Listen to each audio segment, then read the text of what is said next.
Rascal Rodeo is a 501c3 nonprofit organization that produces adaptive rodeos for people with mental and physical disabilities of all ages.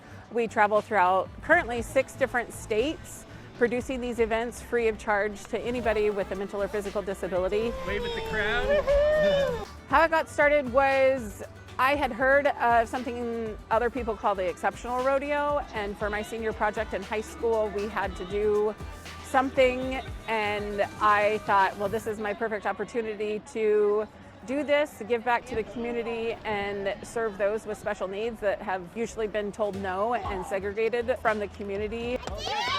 I barely graduated high school, but I had the best senior project, they said. So we had 4 participants, about 20 volunteers. That was in 2001, and it wasn't until 2010 that I did another one and then became a 501c3, and it really took off from there.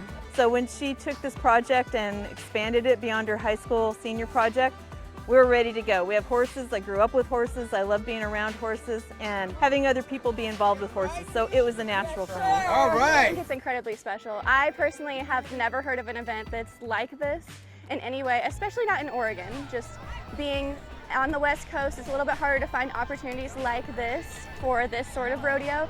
So I just think it's a 1 in a million. It's a once a year event, and it's super important. All over the country. As you can tell, when he goes like that, that means riding horses.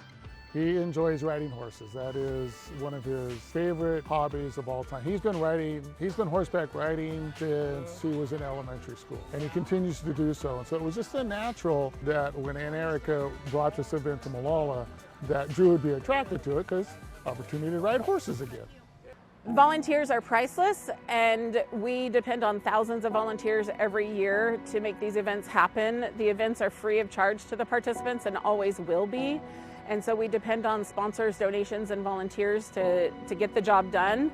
And you don't have to have horse or rodeo experience. I say you just have to have a heart, and everybody's got one of those.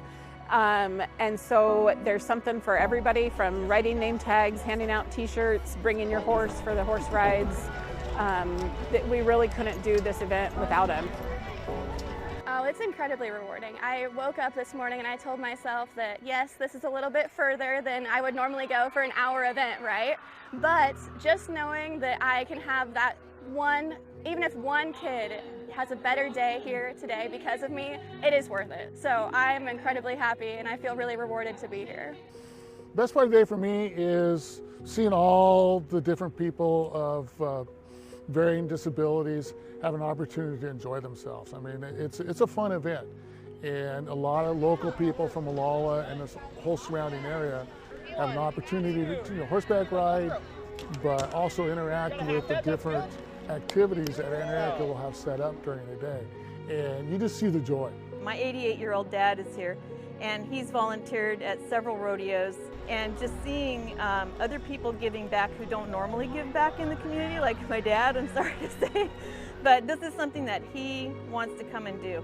When you give the opportunity to somebody to leave their wheelchair behind and get up on the back of that horse, it's just priceless and miraculous. And being able to include people that are usually excluded from different events, and hear parents, parents coming up to us crying because they can't believe how accepted and loved and how much fun their participants are having.